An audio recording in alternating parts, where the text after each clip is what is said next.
Hi, it's Tim Hagen from Progress Coaching, and welcome to another episode of Coaching Conversations. And I wanted to make you aware of something very cool that we're doing on a subscription basis, and we'll put a link in each one of our episodes. But every Wednesday, we're going to be doing what we call an audio podcast workshop. That workshop will be roughly about 14 to maybe 20 minutes per episode, with each month having a theme from a coaching model, using feedback strategically, to coaching self-awareness, and so on. So if you could, look in the body or in the content description of each episode, and you will see a link where you can join this subscription. These are literally 4 workshops every month, teaching specific strategies to address a particular area of workplace coaching, as it relates, again, to things like awareness, motivation, teamwork, and what have you. Here's the cool thing. It's only $10 per month, and each month you will get a handout that we will follow along with. So we also give you a tool for you to take notes as we go through each episode. We hope you'll check it out. When I think about coaching, I think about conversations, and I think about people knowing what to say at what time and how to do it really well. Now, notice I did not say perfectly. Conversations are tough. Recently, I had a couple conversations with different clients, one from the government sector, one from manufacturing, and one from financial services. And all 3 would say, how do you know what to say at the right time, and what's the exact wording? And I'm not so sure there's a right answer, but I think there's a framework that we can teach people. First, when we're coaching, we have to ask questions.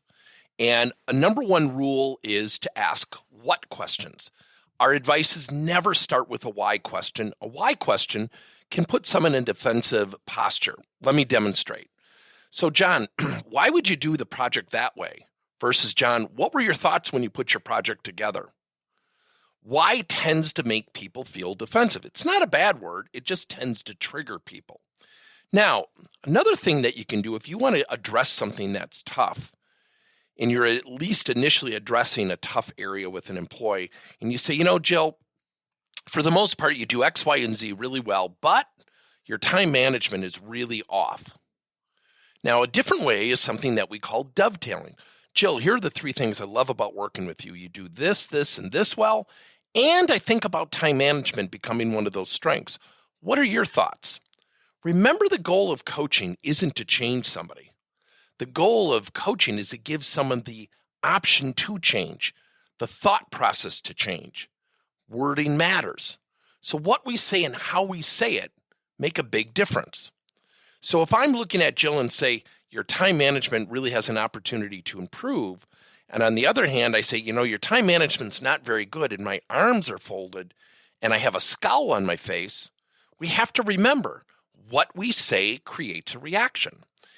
One of the things we do here at Progress Coaching as an exercise with our clients is practicing not only the conversations, but the crafting of the conversations. How to word it. What's the right wording? What's the right phrasing? Let me give you another example. When we're conversing with people, how often, and we're all guilty of this, how often are we thinking about what we want to say while someone else is talking?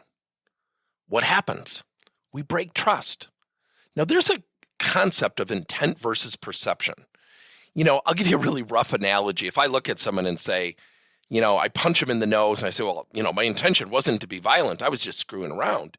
And someone's nose is bleeding. Well, their perception is, I could be a pretty violent guy. Now, that's a little bit out of context for what I'm talking about. But when I look at somebody and I say, what did you say again? After peeking at my phone, my intention is not to break trust. Maybe I heard my phone go off, or I was waiting for a text and I forgot to set expectations.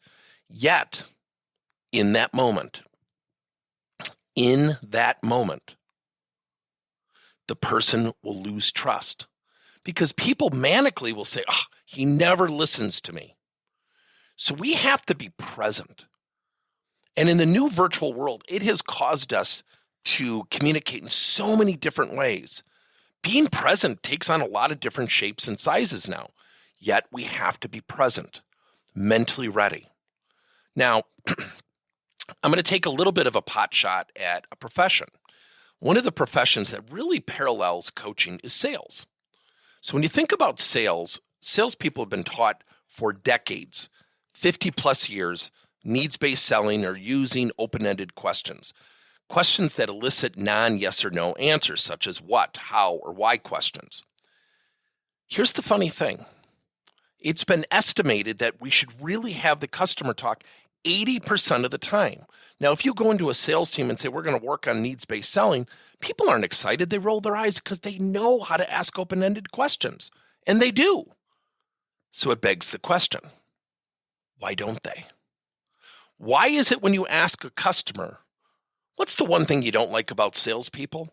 9 times out of 10, they say they talk too much. So when you think about coaching, the parallels are really similar. We need to ask questions and just listen. Remember, coaching's about self-discovery, not telling someone what they need to change.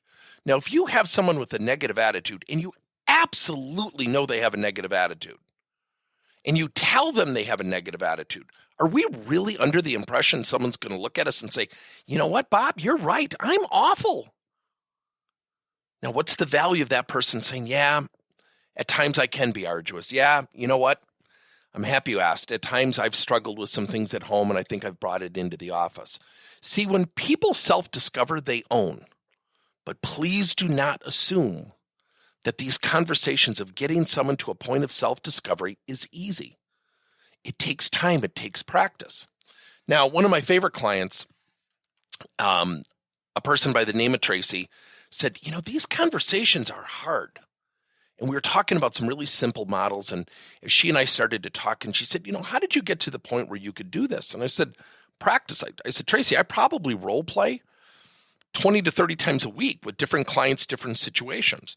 I said, I have a mentality of something, and I know this can come off very, very self-righteous and arrogant.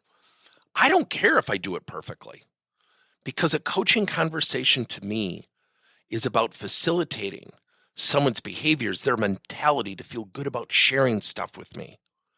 And if I've done that, even if it's a tough subject, I'm going to go in with a smile, a mentality of investing in that person, even though what I'm trying to change or get them to change is something that's arduous or tough. Here's why.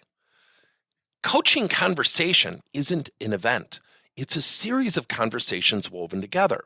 So we have to use what questions. Here are some tips. Before you address somebody or you want to coach them, write out 3 what questions. Underneath the 3 what questions, put a big A.L. and circle it. And remind yourself to actively listen and state back after you ask your first 3 what questions, what you've heard. Once you do that, you will absolutely build trust. You'll build clarity. You will coach yourself to be in the moment, to not always think about what you want to say while someone else is talking. Now, these conversations over time get easier and easier, especially as the topics get tougher and tougher. Yet if we don't practice and prepare, we have lost a wonderful opportunity.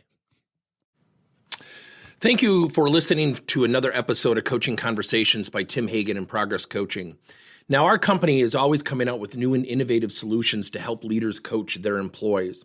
And recently, we just created a new service called Coach to You, where leaders can pick and choose topics and assign 7 to 21-day programs for employees to learn and, more importantly, apply actions and then reflect and share what they're going to do going forward as a result of the learning.